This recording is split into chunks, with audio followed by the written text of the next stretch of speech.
பிரசவத்திற்காக மனைவியை தாய் வீட்டிற்கு அனுப்பிவிட்டு தவியாய் தவித்துக் கொண்டிருக்கும் மனிதனை போலல்லவா மன்னர் தவித்துக் கொண்டிருக்கிறார். யோ, இவரு அனுப்பிவிட்டு தாயா தவிக்கிறார். அனுப்பிவிட்டாரா? யாரை, எங்கே, எப்போது? யோ, ஞாபக மறதி அமைச்சரே, மூசாவை கொள்வதற்காக பூலோகத்துக்கு ஒரு சக்தியை மன்னர் அனுப்பினாரா இல்லையா? அதை கூட தான் மறந்து விட்டாய். ஒருவேளை அந்த சக்தியை மூசா அழித்திருப்பானோ? உம்ம வாயை வைத்துக் கொண்டு சும்மாவே இருக்க மாட்டீரா? அது தெரியாம தானே மன்னர் தவித்துக் கொண்டிருக்கிறார். என்ன ஆயிற்று, என்ன ஆயிற்று? நான் அனுப்பிய சக்தி என்ன ஆயிற்று? சென்று வென்று திரும்பிக் கொண்டிருக்கும் அண்ணா. ஒத்து உதாதே, செத்து போய் விடுவாய், ஜாக்கிரதை. மிக அபூர்வமான சக்தியை மூசாவை அழிக்க நான் பூமிக்கு அனுப்பினேன். ஆனால் காலமாகிக் கொண்டே போகிறதே, நடந்த விபரமும் தெரியவில்லை. ஒருவேளை சக்தி இல்லாத மூசாவை கொல்ல முடியாமல் அலாவுதீன் சக்தி அதை தடுத்திருக்குமோ?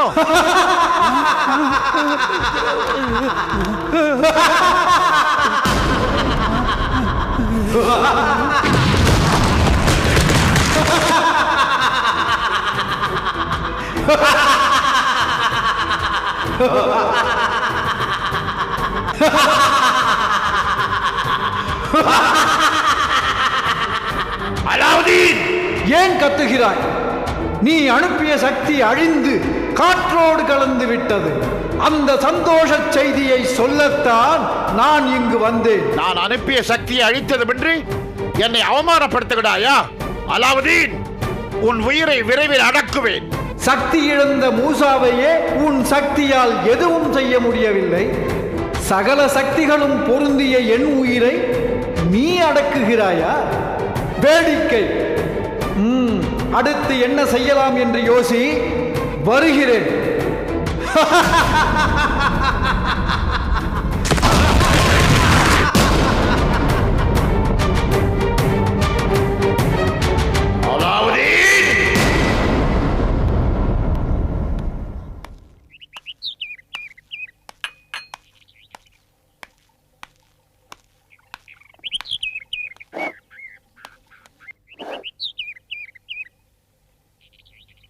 எந்த வீட்டுக்கு?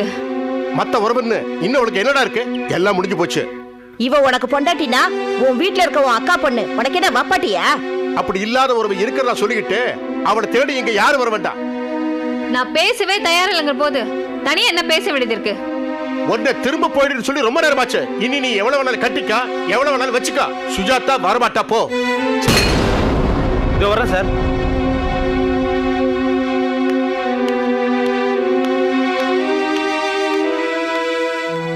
சாரி சார், என்ன சார் சாப்பிட்றீங்க? நான் சாப்பிட்றதுக்காக வரலைங்க, சுஜாதாவை கூட்டிட்டு போறதுக்காக வந்திருக்கேன். சார், என்ன சார் சொல்றீங்க?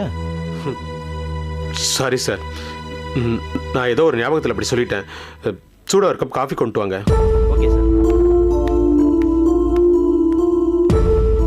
சுஜா, நீயும் குடும்பமும் பண்ற டார்ச்சர்ல என்னால எங்கேயும் நார்மலா இருக்க முடியல. பொது இடங்கள்ல கூட என் நிம்மதி போயிடுச்சு.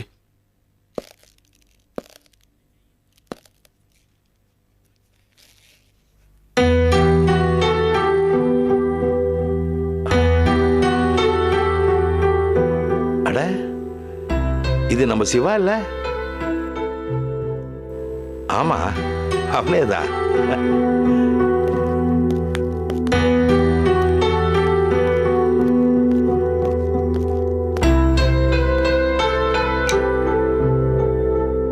Excuse me sir.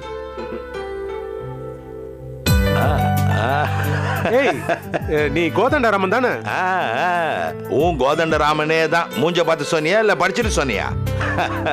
இல்லப்பா, சும்மா சொன்னேன். உன்னை நாங்க எதிர்பார்க்கவே இல்லை. எப்படிப்பா இருக்க? என்ன பண்ற? நம்ம பார்த்து எத்தனை வருஷம் இருக்கும்? கிட்டத்தட்ட ஒரு 7-8 வருஷம் இருக்கும். படிக்கிற காலத்துல நம்ம ஒரு நாள் கூட பார்க்காம இருந்ததே இல்லை. இப்ப பார், விளையாட்டா 7-8 வருஷம் ஓடி போச்சு. ஆமா கோதண்டம், ஒரு காலத்துல நெருக்கமா இருக்கிற உறவுகள் இன்னொரு காலத்துல நினைச்சு கூட பார்க்க முடியாத அளவுக்கு விலகி போயிடுது. என்னதான் விலகி போனாலும் ஆத்மார்த்தமான நட்புக்கு அழிவே கிடையாது சிவா. சரி, நீ எப்படி இருக்க? என்ன பண்ற? ராயப்பேட்டையில் ஒரு எக்ஸ்போர்ட் கம்பெனில மார்க்கெட்டிங் மேனேஜரா வேலை பார்க்கறேன். Very good, very good. Marriage, குடும்பம், குழந்தைங்க? ஆயிடுச்சு. ஒரே பொண்ணு 4th ஸ்டாண்டர்ட் படிக்கிறா. சந்தோஷம் சந்தோஷம். நான் இந்த ஏரியால இன்ஸ்பெக்டரா இருக்கேன்பா. எனக்கும் கல்யாணம் ஆயிடுச்சு. எனக்கு 2 பசங்க, கௌதம், கௌரின்னு. அப்புறம் இந்தா இது என்னுடைய விசிட்டிங் கார்டு. இதில் வந்து என் வீட்டு நம்பரும் மொபைல் நம்பரும் இருக்குது. மறக்காமல் ஃபோன் பண்ணு. அதே மாதிரி ஒரு நாள் மறக்காமல் குடும்பத்தோடு நீ என் வீட்டுக்கு வர. குடும்பத்தோட வா. என்னது நான் எதாவது தப்பாக சொல்லிட்டேனா? குடும்பத்தோட தான்ப்பா வரணும். நம்மலாம் இப்போ பேச்சுலர்ஸ் இல்லை. பேச்சுலராகவே இருந்திருக்கலான்னு தோணுது. பச்சா குடுமி சரைச்சா மொட்டை. என்ன சிவா இப்படி பேசுகிற? Any problem? அதெல்லாம் ஒன்றும் இல்லை. வழக்கமாக குடும்பஸ்தன் புலம்புற புலம்பல் தான். நோ, நீ வழக்கமான சிவா இல்லை. இதை பார்த்தியா? உன் வழக்கமான போலீஸ்காரன் புத்திய ஃப்ரெண்ட்ஸுக்கிட்டையும் காட்டுற. சரி, என்ன சாப்பிட்ற? இவன் எதையோ மறைக்கிறான். ஏய், உன்னதான் கேட்குறேன், என்ன சாப்பிட்ற? ரொம்ப நாளைக்கு அப்புறம் பார்த்துருக்கோம் இல்லையா? ஸ்வீட்லேருந்து ஆரம்பிப்போம். Excuse me. ஹலோ. ரைட்டு, நீங்கள் 4 மென்னோட ஸ்பாட்டுக்கு போயிடுங்க. நான் உடனே வந்துடுறேன். சிவா கிளம்புறேன்டா. என்ன அதுக்குள்ளே கிளம்புற? அது என் ஏரியாவில் ஏதோ தகராறான். பாட்டில் கீட்டில் அடிச்சிட்டு இருக்கானுங்க. நான் உடனே போய் ஆகணும். இதுதான்டா ஃப்ரெண்ட்ஸு. ரொம்ப நாளைக்கு அப்புறம் மீட் பண்ணியிருக்கிறோம். ஒரு 5 நிமிஷம் உட்காந்து பேச முடியல பார். இதுதான் போலீஸ்காரன் தலையெழுத்து. சரி, நான் கிளம்புறேன். நீ மறக்காமல் ஃபோன் பண்ணு. சரி.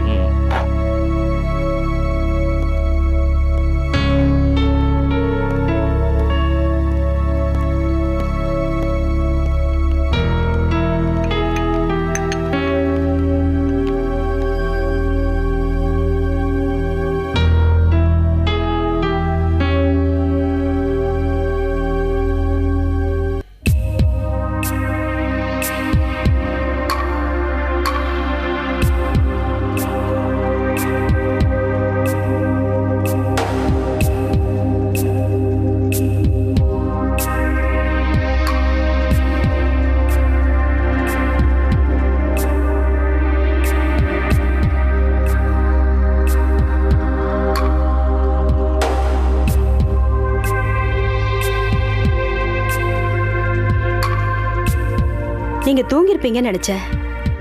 தூக்கம் வரல. ஏன்? இதுக்கெல்லாமா காரணம் சொல்லிட்டு இருக்க முடியும்? நீங்க எதையாவது மனசுல போட்டு குழப்பிக்கிட்டு இருந்தா தூக்கம் எப்படிங்க வரும்? எதையும் யோசிக்காம படுத்து தூங்குங்க. ஒவ்வொரு நாளும் காலையில் எழுந்ததுலேருந்து படுக்கிற வரைக்கும் என்னென்ன செஞ்சோம், அதில் நல்லது எது கெட்டது எதுன்னு படுக்கும் போதாவது யோசிக்கணும் கணக்கு. அப்போதான் நல்லதை கண்டினியூ பண்ணுறதுக்கும் கெட்டதை அவாய்ட் பண்ணுறதுக்கும் வசதியாக இருக்கும். அப்படியா? இன்னைக்கு என்ன நல்லது பண்ணீங்க? அதை சொல்கிறதுக்கு முன்னாடி வேற ஒன்று சொல்கிறேன். எனக்கு சிவகுமார்னு ஒரு ஃப்ரெண்டு இருந்தான்னு அடிக்கடி சொல்லுவேன்ல. ஆமா, பார்த்து பல வருஷங்கள் ஆச்சு. எங்க இருக்கா, எப்படி இருக்கான்னு புலம்பிக்கிட்டு இருப்பீங்களே, அவரா? அதே சிவாதான். ஒரு ரெஸ்டாரண்ட்டுக்கு காஃபி சாப்பிடலான்னு போனேன். அங்கே வச்சு அவனை பார்த்தேன். அவரை வீட்டுக்கு கூட்டு வந்திருக்கலாமே. கூட்டிகிட்டு வந்திருக்கலாம். எங்கே? அதுக்குள்ளே என் ஏரியாவில் ஏதோ தகராறுன்னு ஃபோன் வந்துச்சு. உடனே கிளம்ப வேண்டியதாக போச்சு. நம்ம வீட்டு ஃபோன் நம்பரை கொடுத்துட்டு வந்திருக்கேன். கண்டிப்பாக ஃபோன் பண்ணுவான். சரி, அவர் கல்யாணம் ஆயிடுச்சா? எத்தனை குழந்தைங்க? கல்யாணம் ஆயிடுச்சு.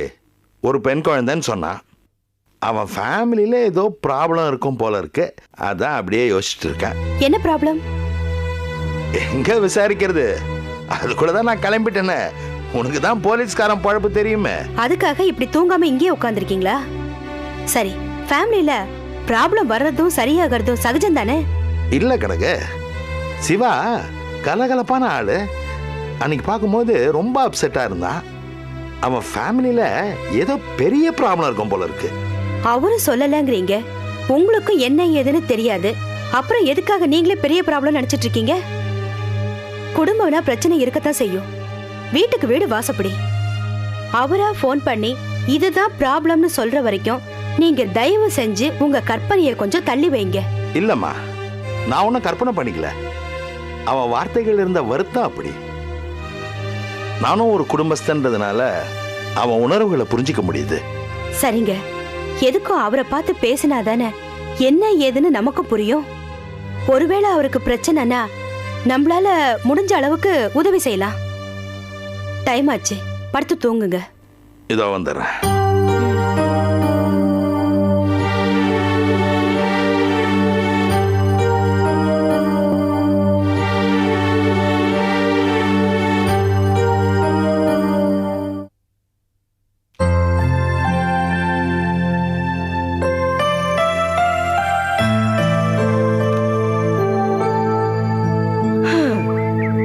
எப்படியோ சுவர்ண கமலத்தையும் ஸ்வேத கமலத்தையும் எடுத்துட்டோம். அந்த ஆத்ம கமலத்தையும் எடுத்துட்டா பாதாள பைரவிக்கு பூஜை பண்ணி நம்ம சக்தியெல்லாம் திரும்ப வாங்கிக்கலாம். ஆனா அந்த ஆத்ம கமலம் எங்க இருக்கு, அங்க எப்படி போகணுங்கிற ஒரு விவரமும் நமக்கு தெரியலையே. என்ன பண்ணலாம்? இப்படியே உட்கார்ந்துகிட்டு இருந்தோம்னா ஒன்னும் பண்ண முடியாது. கிளம்பலாம்.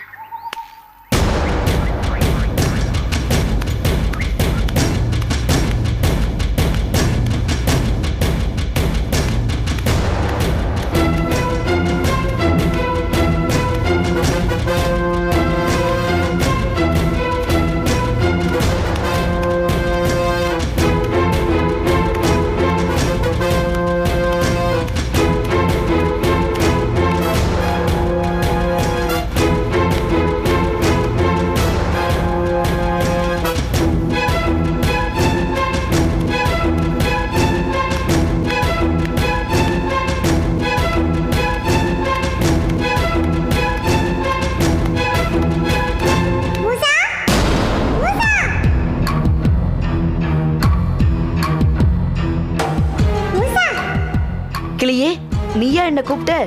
ஆமாம், வா மூசா, வந்து என்னை விடுதலை செய்.